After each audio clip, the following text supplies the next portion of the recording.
베드로전서 1장 1절 2절 말씀 같이 읽겠습니다.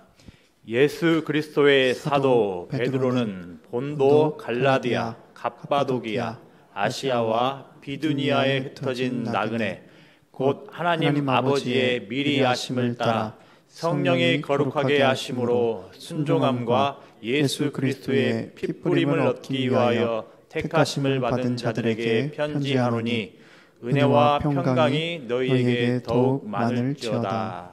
아멘. 베드로전서가 보내어진 수신지는 1절에 언급된 대로 본도, 갈라디아, 갑바도기아, 아시아와 비두니아에 흩어진 교회입니다. 이 지역은 지금의 터키 땅으로서 제가 실수했네요. 튀르키예 땅으로서 신의 아들로 추앙받는 로마 황제의 통치를 받으며 동시에 잡다한 많은 신들을 섬기는 곳입니다. 사회 문화적으로는 당시 대세 문화인 헬라의 영향하에서 세속적이고 향락적인 분위기가 만연했습니다.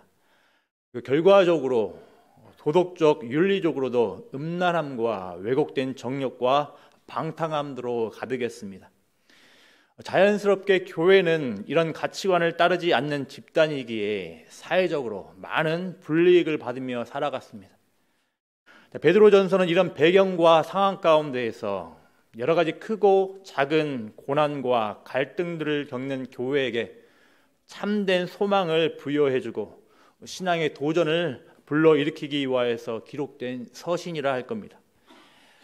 먼저 이 서신을 보내는 예수 그리스도의 사도 베드로는 당시의 일반적인 편지 형식에 따라서 그 내용을 교회 형식으로 바꾼 인사말로 시작합니다. 익숙한 표현인 은혜와 평강이 너희에게 더욱 있을지어다라는 인사 내용과 함께 이제 길게 덧붙이는 내용이 나옵니다. 이 덧붙이는 내용은 신앙으로 인하여서 갈등과 어려움에 직면하고 있는 본도, 갈라디아, 갑바도기아, 아시아와 비두니아의 교회가 하나님 앞에서나 세상 앞에서 어떤 존재인지를 말하고 있는 걸로 보입니다. 이 교회에 대해서 베드로는 흩어진 나그네라고 이렇게 말을 합니다. 여기서 나그네는 정처 없이 떠도는 자들을 말하고 있지 않습니다. 여기서 나그네는 자기의 고향을 따로 두고서 타지에 있는 도시나 마을을 지나가는 여행자 혹은 이 도시나 마을에 여러 가지 목적을 가지고서 잠시 체류하고 있는 외국인 같은 사람들을 말합니다.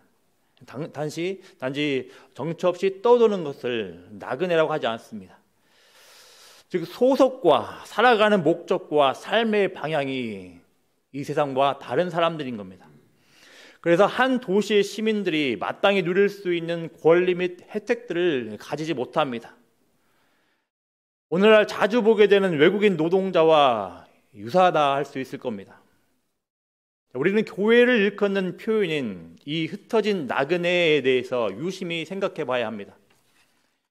왜 베드로는 매력적이고 그리고 안정적이고 세련된 대상이 아닌 불안정해 보이고 별 볼 일 없어 보이는 흩어진 나그네라는 용어를 사용하고 있는지 살펴봐야 되겠습니다. 물론 흩어진 나그네는 실제로 지리적으로 튀르키예 곳곳에 흩어져 사는 그리스도인들을 말하기도 합니다. 하지만 동시에 이 흩어진 나그네는 본향을 하늘에 두고 이 땅 가운데에서 여행자와 외국인으로 사는 그리스도인들을 말하기도 합니다. 그렇다면 베드로는 흩어진 나그네와 같은 교회에게 지금 이렇게 말하는 것과 같습니다. 너희는 이 세상이 영원한 것처럼 생각하면서 이 세상의 방식과 가치관을 따라서 이 세상의 시민처럼 안주하며 사는 자들이 아니다. 덧없는 이 세상에서 세상이 추구하는 목적을 따라 아등바등하며 살지 말고 영원한 하늘 소망을 가지고 살아야 한다. 이렇게 도전하는 것과 같습니다. 제가 예전에 중국에서 6개월, 필리핀에서 한 10개월 정도 살았습니다. 그렇다고 해서 각 나라의 언어를 하나도 잘 구사하지도 못합니다. 그런데 저에게는 한 가지 장점이라면 장점이 있습니다. 중국에서든 필리핀에서든 외국인이라는 이유로 불시에 여권 검사를 받은 적이 있었는데 그때마다 현지 경찰들이 저에게 여권 검사를 요청하지 않았던 겁니다. 왜 그랬겠습니까? 물론 필리핀에서는 이견이 있었겠지만 중국에서는 거의 저를 현지인처럼 보는 사람들이 많았습니다. 옷차림도 그렇고 신고 있는 신발도 거의 현지인처럼 살아갔습니다. 그래도 완전 정통 한국인인데 저를 바라보는 현지인들의 인식은 자국인과 별반 다를 게 없었던 겁니다. 여러분, 살아보니 안주만큼 무서운 게 없는 것 같습니다. 물론 오해는 하지 마십시오. 여기서 술 마실 때 따라오는 안주가 아니라 더 나아지고자 하지 않고 현재의 상태나 처지의 만족함을 뜻하는 단어 안주입니다. 그리스도 안에서 거룩해져 가야 하는데, 예수님을 닮아가야 하는데, 성숙한 하나님의 백성으로 그런 삶으로 나아가야 하는데 현 상태에 만족하고 적당히 타협하며 살아가는 경우가 많이 있습니다. 그렇다면 유감이지만 이런 모습의 그리스도인은 세상에 그 어떤 영향력도 주지 못하고 사단은 우리를 그냥 본체만 채 별 신경도 안 쓰고 살아갈 겁니다. 성도 여러분, 바쁘시겠지만 우리 자신에 대하여서 날마다 이렇게 질문하며 살아가야 하겠습니다. 우리는 이 세상의 시민, 이 세상의 현지인이 아닌가? 혹은 우리는 이 세상에서 정처 없이 돌아다니는 그냥 살아가는 나그네 아닌가? 우리는 이 세상의 도시에서 잠깐 체류하며 살아가는 하나님 나라의 소속 백성이 아닌가? 말하기는 우리 광주 영광교회는 이 세 번째 하나님 나라 소속 백성으로서 예수님을 닮길 소망하며 살아가길 힘쓰는 자들이기를 기도합니다. 그렇지만 우리의 삶의 목적이 이러해야 함에도 불구하고 사실 이 세상에서 흩어진 나그네로 살아가는 것이 만만치 않음을 다들 아실 겁니다. 하지만 소망이 있습니다. 베드로가 이 편지를 받아보는 교회를 흩어진 나그네라고 말하면서 이 교회를 누구와 연결시키고 있습니까? 베드로는 이 불안정해 보이고 초라해 보이는 흩어진 나그네를 바라보면서 뭐라고 설명합니까? 바로 이런 존재입니다. 교회는 그 2절에 기록된 대로 성삼위 하나님 안에 있는 거룩하고 특별하며 존귀한 존재라는 겁니다. 흩어진 나그네의 교회는 하나님 아버지의 미리 아심을 따라 택함 받았다고 말합니다. 성령의 거룩하게 하심으로 택함 받았다고 말합니다. 순종함과 예수 그리스도의 핏뿌림을 얻기 위하여서 택함 받았다고 말합니다. 성삼위 하나님께서 이 흩어진 나그네와 함께 하신다고 말한다는 겁니다. 이 말씀은 흩어진 나그네로 이 세상을 살며 어려움을 겪는 교회에게 세상은 이해할 수 없는 감격과 위로를 전해줍니다. 이 말은 바꿔 표현하면 이렇습니다. 얘들아, 제발 실망하지 말고 두려워하지 말거라. 내가 너희와 함께 있다. 결코 초라해 보일 수 있는 겉모습을 보고서 낙담하지 말거라. 나는 이 세상보다 크신 분, 이 세상을 창조하시고 이 세상을 유지하시는 특별히 교회의 구원을 위해서 성도의 구원을 위한 성부, 성자, 성자 하나님이시다. 이 성삼위 하나님 안에 있고 이 성삼위 하나님과 항상 함께하는 존재가 바로 흩어진 나그네 교회라는 겁니다. 여러분, 흩어진 나그네인 교회는 어떤 존재라고 이야기를 합니까? 흩어진 나그네인 교회는 하나님 아버지께서 이 세상을 만들기도 전에 특별하게 계획한 존재라는 겁니다. 이 사실들은 하나님께서 교회의 한 사람 한 사람을 하나님의 소유로 삼기 위해서 미리 아셨음을 말해주는 겁니다. 우리가 이렇게 살아가는 것은 우리 스스로 선택해서 사는 게 아니라는 겁니다. 또 우리가 이렇게 어려움을 겪는다는 건 소위 말해서 재수 없어서 팔자가 사나워서 이렇게 된 것이 아니라는 겁니다. 하나님께서 미리 아셔서 택하셨기에 이렇게 살아간다는 겁니다. 따라서 어떤 인간적인 개입이나 혹은 악한 세력의 방해로 이런 우리의 존재가 변경되거나 수정되지 않는다는 겁니다. 여러분, 꼭 기억해야 하겠습니다. 우리가 이 땅에서 흩어진 나그네로 살며 고난받는 이유는 뭔가 잘못되었기 때문이 아닌 겁니다. 우리 하나님 아버지와 깊이 직접적으로 관련되어 있는 자들에게 우리는 이렇게 살아가는 겁니다. 우리들이 신앙으로 겪는 세상 가운데서의 어려움은 우리가 하나님 아버지의 자녀임을 반증하는 것입니다. 여러분, 흩어진 나그네인 교회는 또 어떤 존재라고 이야기를 합니까? 흩어진 나그네인 교회는 하나님 아버지의 뜻, 계획을 따라 성령께서 이 세상으로부터 구별하여 온전히 하나님의 소유로 드려진 존재라고 이야기를 합니다. 당대 교회는 메이저가 아닙니다. 철저하게 마이너입니다. 그래서 별 볼 일 없고 어떤 지위나 신분에 있어서 비천하게 보였습니다. 우리나라의 일부 교회처럼 목에 힘들어간 모습과는 거리가 멀어 보입니다.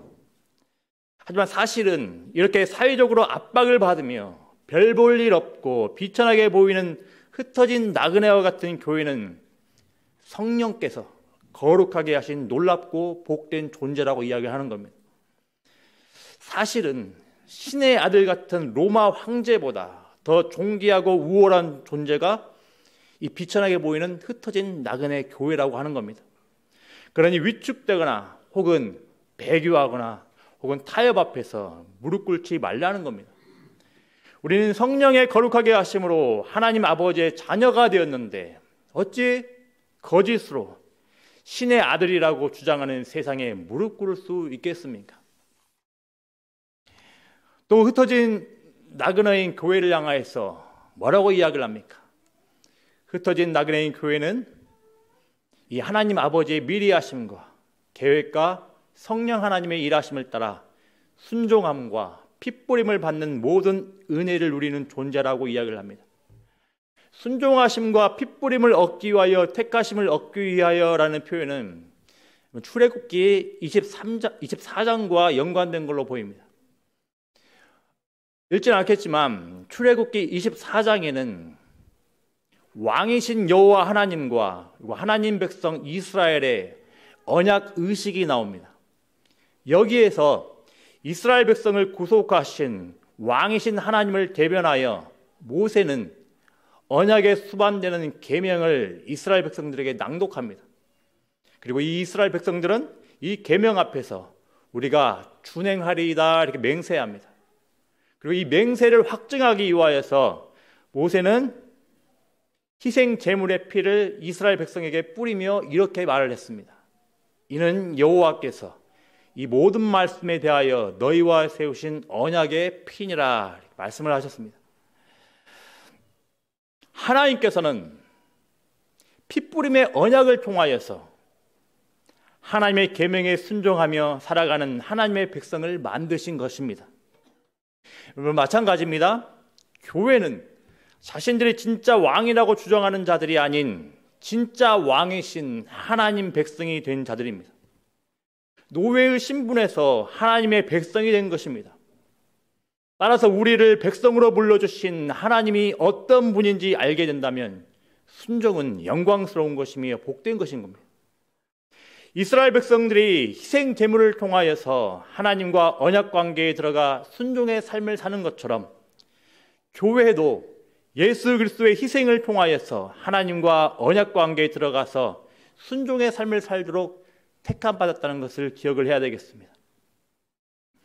이 사실은 세상에서 신앙으로 인하여서 인한 고난들은 당연한 것임을 또 말해주는 겁니다. 당연하겠습니다.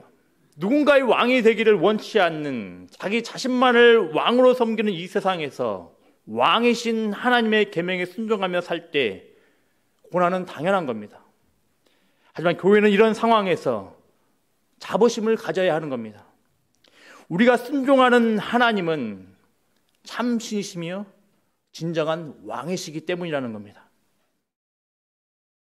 왕이신 하나님은 우리를 공경에 빠뜨리고 엉망으로 만들기 위한 거짓 왕이 아니라 진정한 왕이십니다. 더구나 이 점을 확증하며 보여주기 위하여서 우리가 더 열심을 내어서 순종할 수 있도록 돕는 은혜가 있는데 그것이 무엇이겠습니까? 우리 예수 그리스도의 핏부림인 겁니다. 본문에 나오는 흩어진 나그네들의 신앙으로만 살아가면서 갈등과 어려움, 곤란을 겪는 건 아닙니다. 지금 이 시대를 살아가는 모든 교회들이 겪는 문제입니다. 이곳에서도, 서울에서도, 목숨 걸고 예수를 믿는 북한의 지하교회에서도, 중동의 성도들도 다 같이 겪는 문제입니다. 신앙이 조롱당하고 위협당하는 세상, 유혹이 많은 세상에서 살고 있습니다. 압박감이 몰려오며 불안감이 엄습할 때가 있습니다. 내가 지금 뭐하고 있나라는 생각이 몰려오기도 합니다. 그렇다고 해서 내가 발 딛고 살아가며 하나님께서 보내주신 이 세상을 떠날 수도 없습니다. 예수를 믿고 따라가기가 버거울 때가 있습니다. 이런 교회의 어려움들에 대하여서 우리 주님께서는 구체적인 답변을 주시기 전에 뭐라고 말씀하셨습니까? 너희들이 누구인지를 바르게 인식하라고 말씀을 하고 계시는 겁니다. 제발 사람의 시야로 교회를 보지 말고 성삼위 하나님의 관점으로 교회 자신을, 우리들 자신을 보라고 말씀하고 계신 겁니다. 이렇게 성삼위 하나님의 관점으로 우리 자신들을 바라볼 때 우리는 세상 속에서 버티며 살 수 있는 힘을 얻는 것입니다. 잘 아시는 대로 소크라테스는 너 자신을 알라고 사람들에게 말했습니다. 마찬가지입니다. 우리는 우리 자신에 관해서 잘 알아야 합니다. 성삼위 하나님의 관점으로 우리 자신들을 바라보며 가치를 부여하지 않는다면 세상 정신을 따라서 두려움에 빠져 실망에 빠져서 여러 가지 피해의식에 빠져서 짓눌려 살아갈 겁니다.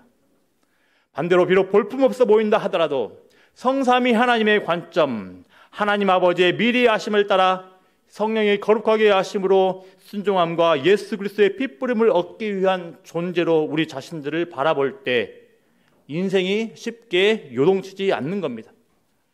왜냐하면 이 세상과 우리 자신은 변덕이 심하고 불완전하지만 우리 자신을 둘러싸고서 우리 자신을 바라보시는 성삼위 하나님은 영원하시고 완전하신 분이시기 때문입니다. 성도 여러분, 세상의 압박으로부터 우리의 신앙이 요동칠 때 이 세상보다 더 크신 성삼위 하나님의 함께 하심을 바라보시길 기도합니다. 우리 먼저 찬양을 먼저 하도록 하겠습니다. 찬양 384장입니다.